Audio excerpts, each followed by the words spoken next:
Son las 7:29 de la mañana, seguimos en Directo América por France 24.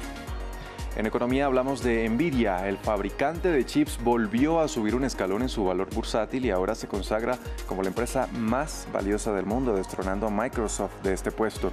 Las causas de su rápido crecimiento y cómo queda la escala global lo revisamos en minutos con Juan Pablo Lucumí. Se inicia la segunda tanda de la fase de grupos de la Euro 2024 y el anfitrión está listo para volver al campo.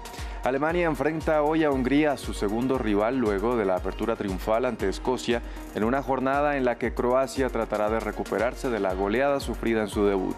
Los detalles en la crónica de deportes con Eumar Esaa. Vamos con los titulares de las principales noticias del día. En una escalada de la retórica con Hezbollah, Israel dijo estar listo para una guerra total con la milicia islamista en el Líbano. Estas declaraciones se dan justo después de que el ejército israelí aprobara planes para una ofensiva en el vecino país y en medio de los intentos de Estados Unidos por evitar una regionalización del conflicto. Conectamos con Jerusalén. Rusia y Corea del Norte elevaron su relación a una alianza estratégica. Durante su visita a Pyongyang, el presidente ruso y el líder norcoreano firmaron un acuerdo que incluye la defensa mutua para repeler agresiones externas, una medida vista por Occidente como un acto desesperado de Putin. El presidente de Sudáfrica, Cyril Ramaphosa, tomó posesión para un nuevo periodo. Por primera vez en 30 años de gobierno, su partido, Congreso Nacional Africano, tendrá que compartir el poder tras haber perdido la mayoría absoluta en las elecciones generales de finales de mayo.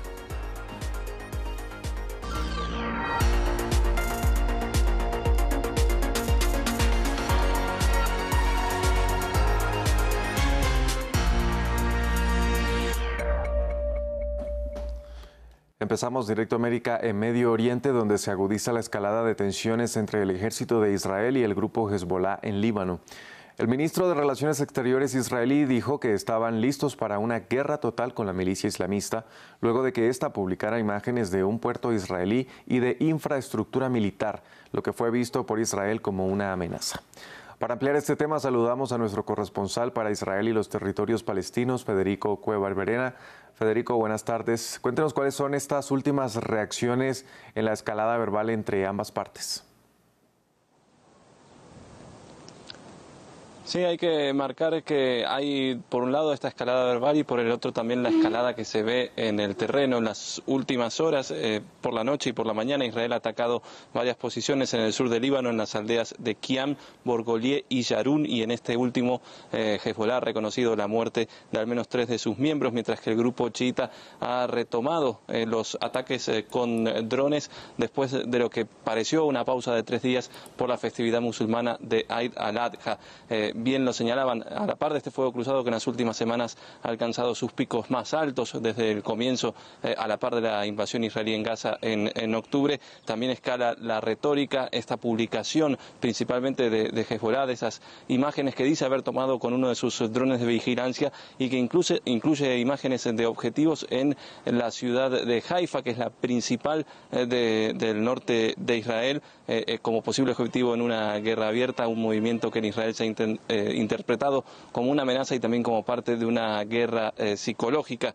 Israel en su lado anunció tener listos los planes operativos para una ofensiva en Líbano, y su ministro de Exteriores, Israel Katz, afirmó que se acerca el momento de decidir sobre un cambio en las reglas de juego y prometió que si se va a una guerra total, Hezbollah sería destruido y Líbano fuertemente golpeado. Todo esto ocurrió inmediatamente después de la partida del enviado estadounidense Amos Hochstein, que había venido a mantener charlas en Líbano y en Israel con el objetivo de calmar tensiones, de momento infructuosamente, y cuando Washington insiste en que nadie quiere una guerra regional en este momento.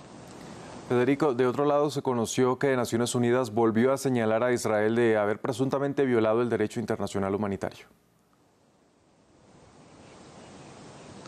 Sí, en este caso es un nuevo informe de la Oficina de Derechos Humanos de la ONU que advierte que Israel puede haber violado repetidamente las leyes de la guerra en Gaza al no distinguir entre civiles y combatientes en sus bombardeos. En concreto, el reporte analiza 6 ataques israelíes entre el 9 de octubre y el 2 de diciembre que dice que son insignia de un patrón preocupante involucrando el uso de bombas pesadas contra edificios residenciales, una escuela, un campo de refugiados y un mercado. En estos ataques verificó la ONU la muerte de 218 personas, pero dijo que hay indicios de que la cifra podría haber sido o puede ser incluso mayor, y que el alto número de muertes y la destrucción de la infraestructura civil, según la ONU, puede haber violado los principios de distinción, proporcionalidad y precaución.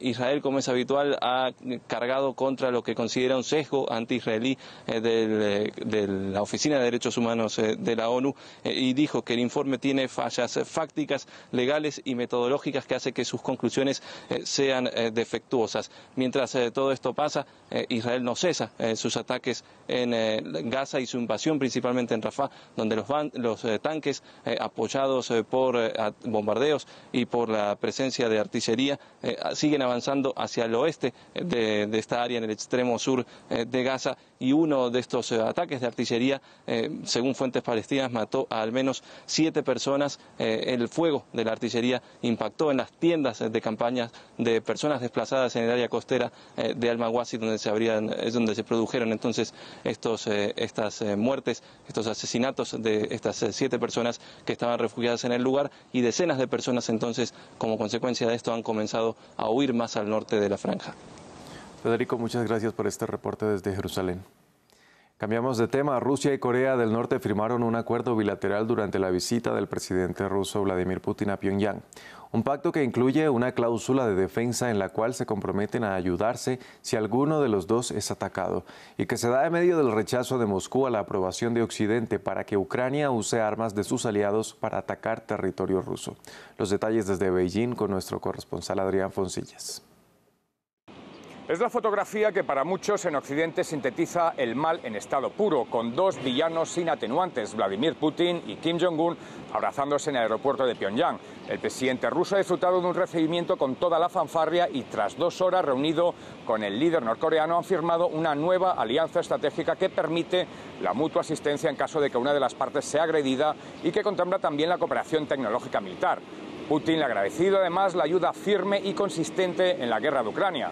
El dirigente ruso no había pisado Corea del Norte desde el año 2000. Mucho ha cambiado las cosas desde entonces. Rusia aún no había sido expulsada del G8, mientras en Corea del Norte mandaba Kim Jong-il, el padre del actual dictador, y el país era una preocupación solo para sus vecinos. Faltaban 6 años para su primer ensayo nuclear y 2 décadas para que diseñara misiles intercontinentales con presunta capacidad para golpear a Estados Unidos. A ambos países les acerca hoy el contexto global. Son los más sancionados del mundo y su comercio bilateral es altamente complementario. Rusia necesita municiones, Corea del Norte necesita todo lo demás. Casi 5 millones de unidades de munición habría enviado Pyongyang a Moscú, según las cuentas de Seúl. Para colocar la cifra en contexto, la Unión Europea solo envió a Ucrania el pasado año la mitad del millón de municiones apalabradas. A cambio, Corea del Norte ha recibido toneladas de comida que han servido para estabilizar los precios y también la asistencia tecnológica en su carrera militar.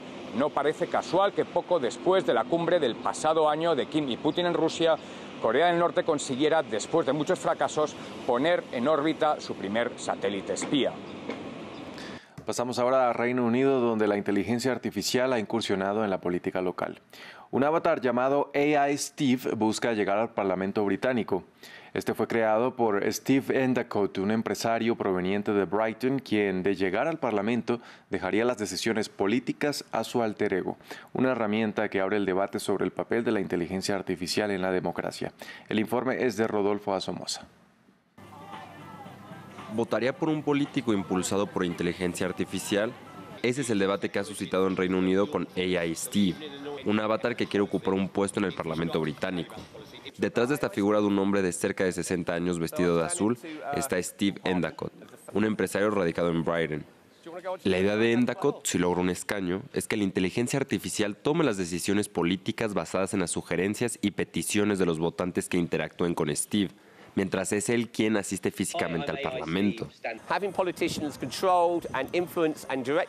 Tener políticos controlados e influyentes que estén en contacto directo con sus votantes significaría mejores políticas y trato para la gente. Este es nuestro objetivo. Queremos una democracia reformada, en donde la gente esté conectada con sus parlamentarios, porque el actual sistema está roto y ya no funciona. El creador detrás del candidato virtual se postula como independiente debido a la frustración que, según él, le brinda la política estándar. El proyecto ha recibido respuestas mixtas, oscilando entre la celebración del avance tecnológico o generando una fuerte desconfianza en el proyecto. Creo que como concepto es realmente interesante. Incorpora inteligencia artificial que realmente es el futuro. Sin embargo, la inteligencia artificial y los políticos comparten una cosa en común y es que no puedes confiar en ninguno de los dos. Así que es interesante el uso tecnológico, pero necesitamos confianza y transparencia. Con un Reino Unido fuertemente dividido políticamente desde antes del Brexit, la inteligencia artificial no solo se muestra como una herramienta nunca antes vista, también abre el debate sobre el papel de esta en la democracia.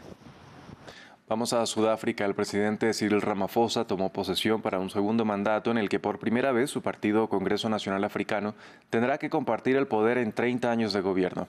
Esto luego de haber perdido la mayoría absoluta en las elecciones generales del pasado 29 de mayo. El mandatario encabezará lo que él llamó un gobierno de unidad nacional con otros 5 partidos, entre los que se encuentran su principal rival, la Alianza Democrática, pero aún debe negociar cómo será la composición de su nuevo gobierno. La formación de un gobierno de unidad nacional es un momento de profunda importancia. Es el comienzo de una nueva era. Argentina y El Salvador firmaron este martes un acuerdo de trabajo para fortalecer la lucha contra el crimen organizado. Dicho pacto se dio en el marco de la visita de la ministra de Seguridad argentina, Patricia Bullrich, a territorio salvadoreño en un intento por conocer y emular las controversiales políticas de seguridad del presidente Nayib Bukele. Medidas contra las mafias y el narcotráfico que han dejado más de 80.000 detenciones y que han recibido al menos 6.000 denuncias por violaciones a los derechos humanos.